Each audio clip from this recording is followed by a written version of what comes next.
लोमड़ी और बीमार शेर की कहानी। जंगल का राजा शेर बूढ़ा हो चला था। उसकी शक्ति क्षीण हो गई थी। उसमें इतना बल शेष नहीं था कि जंगल में जाकर शिकार कर सके। इस स्थिति में उसके समक्ष भूखे मरने की नौबत आ गई थी। एक दिन अपनी गुफा में बैठा भूखा शेर, लायन, सोचने लगा कि यदि यही स्थिति रही, तो उसकी मृत्यु निकट है। उसे कोई न कोई उपाय सोचना होगा, ताकि बैठे बिठाए ही भोजन की व्यवस्था हो जाए। वो सोचने लगा और कुछ ही देर में उसे एक उपाय सूझ गया। एक चिड़िया की सहायता से उसने पूरे जंगल में अपने बीमार होने की खबर फैला दी।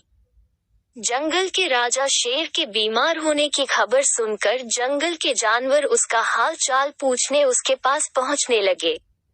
शेर इसी ताक में था। जैसे ही कोई जानवर उससे मिलने गुफा में प्रवेश करता, वो उसे दबोचकर मार डालता और छककर उसका मांस खाता। हर दिन कोई न कोई जानवर उसे देखने आता रहता और शेर को गुफा में ही शिकार हाथ लग जाता। उसके दिन बड़े आराम से गुजरने लगे। अब उसे भोजन के लिए जंगल में भटकने की आवश्यकता नहीं रह गई थी। बिना मेहनत के उसे अपनी ही गुफा में भरपेट भोजन मिलने लगा था। कुछ ही दिनों में वो अच्छा मोटा हो गया। एक सुबह एक लोमड़ी, फॉक्स, उसे देखने आई। लोमड़ी चालाक थी। वो गुफा के अंदर नहीं गई, बल्कि गुफा के द्वार पर खड़ी हो गई। वहीं से उसने शेर से पूछा, वनराज, आपकी तबीयत कैसी है?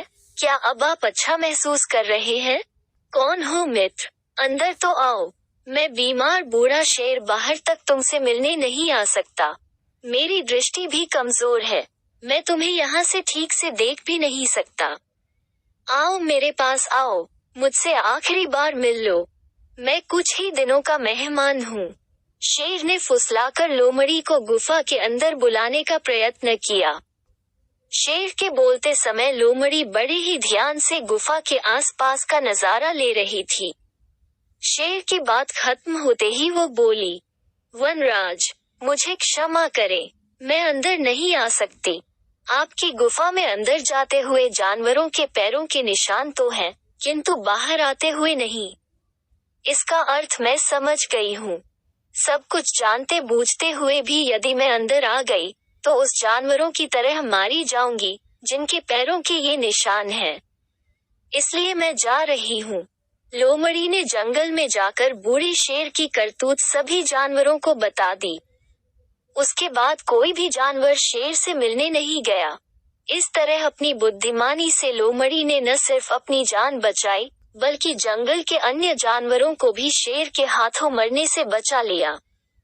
सीख: बुद्धिमान व्यक्ति दूसरों की गलतियों से सबक लेते हैं।